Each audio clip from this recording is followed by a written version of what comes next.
just for a split second, because I need you all to see this, because there are people out there who are spitting and yelling about how you ain't supposed to keep the feast days. Well, you want to not keep his commandments, and to show that you don't love him, then you go right on ahead and not keep those feast days. You go right ahead. Keep listening to man and see what happens to you when they can't show you anywhere in scripture that you are not supposed to keep the feast days because you are in the land of your captivity. No, this is why you're to keep it, so that you can bring upon the Baruch, Christians, that means blessing, upon yourself by keeping his word. Notice what he told this woman at the well. She said this was the conversation that she had with him.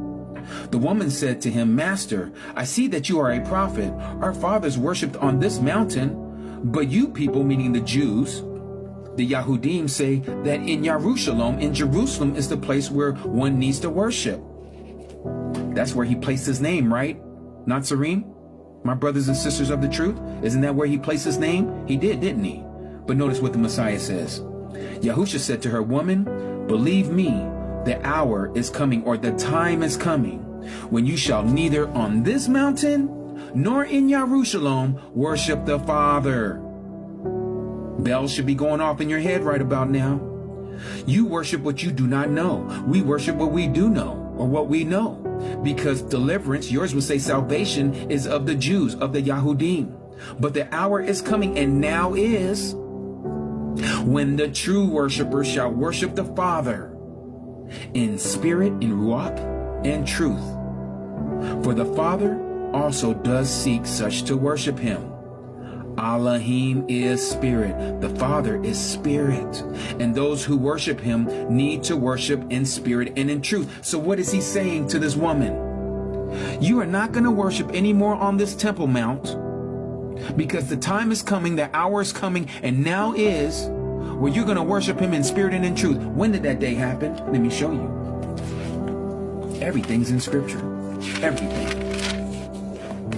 Notice what happened on the day that he gave up his spirit. And Yahusha cried out again with a loud voice. This is in Matthew chapter 27, verse 50. And he gave up his ruach, he gave up his spirit. And see, the veil of the dwelling place, that is the temple, the akal, was torn in two from top to bottom. And the earth was shaken and the rocks split.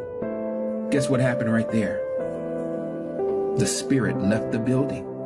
It was no longer in the Most High place. From that day on, no longer do we worship at the Temple Mount.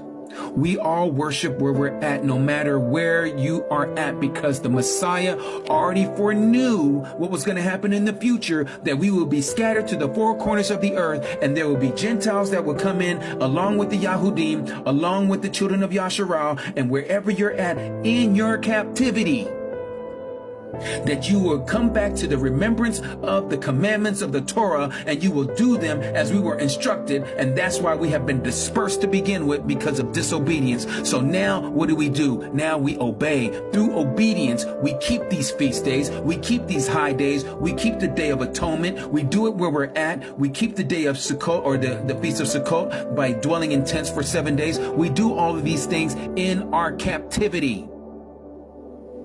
Don't be listening to these people who are telling you, oh, you can't keep it because you're not in the land anymore. We haven't been in the land for thousands of years. And the Messiah, out of his own mouth, if I had a red letter edition, you would see that it was him who said this. No longer shall you worship him. Notice the word worship. On this mountain or in Jerusalem, because that's where the Temple Mount was. But everyone must worship him in spirit and in truth, meaning wherever you are to worship him.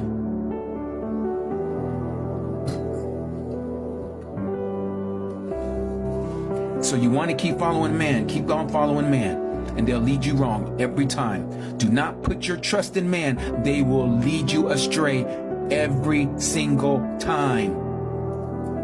Put your trust in Yahuwah. Put your trust in Yahuwah, the Creator, the self-existing one. That's who Yahuwah is. That's what his name means. I am the self-existent. He's the one, not Lord, which is Baal.